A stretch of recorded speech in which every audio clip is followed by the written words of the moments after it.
राधे राधे दोस्तों, जय जय श्री सीताराम। राधा रानी की कथा है ये। एक बार आसपास के गांव में अकाल पड़ गया और लोगों को खाने पीने की चीज़ें की दिक्कत होने लगी। चारों ओर त्राही त्राही मचने लगी। बरसाने और उसके आसपास के गांव में जहां भिक्षा मिलती थी, साधु संत को भिक्षा भी मिलना बंद हो गया था। एक तेजस्वी संत थे जो राधा लाडली के बहुत बड़े भक्त थे। उनका नाम जगन्नाथ जी था, जो बरसाने में भिक्षा मांगते थे। अकाल पड़ने के कारण उन्हें भी भिक्षा नहीं मिलता था। वो भी विवश हो गए। इन कुटिया में जितने भी सामान थे उसी से राधा रानी को भोग बनाते और राधा रानी को भोग लगाते थे और खुद भी भोजन करते। ऐसे करते करते कुछ दिन बीत गए, लेकिन फिर सोचने लगे कि अब मैं क्या करूँगा। अब मुझे ये गांव छोड़कर जाना ही पड़ेगा। ऐसे सोचने लगी कि अब मैं यहाँ छोड़ के चला जाऊँगा, तो वो अपना सामान उठाते और चलने के लिए तैयार हो गए। और वो चलते चलते लाडली जी से कहने लगे, मुझे माफ़ कर देना लाडली जी, अब मुझसे सहन नहीं होता।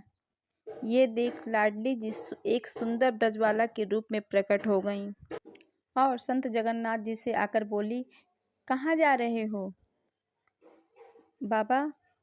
उन्होंने कहा, कहीं दूर जाकर रहूँगा बेटी, यहाँ तो भिक्षा का भी अकाल पड़ गया है।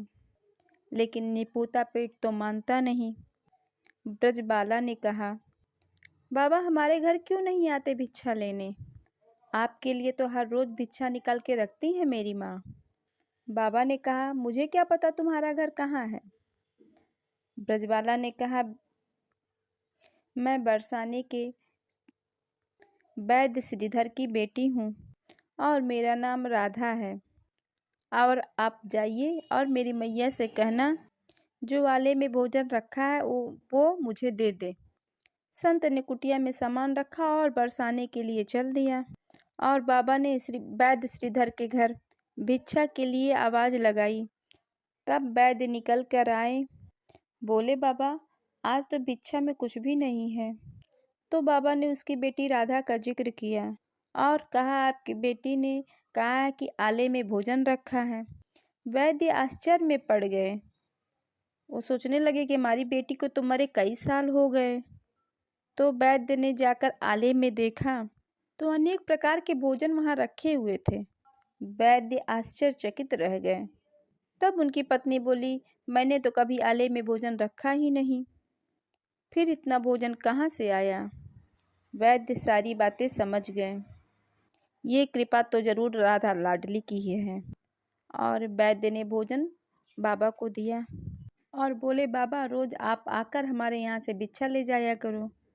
श्री जगन्नाथ बाबा को श्री लाडली सरकार की बरसाने से जाने नहीं दिया। ऐसा है उनका प्रेम। ऐसी है हमारी लाडली किशोरी जी, कभी भी किसी भक्त को दुख में देख नहीं सकती।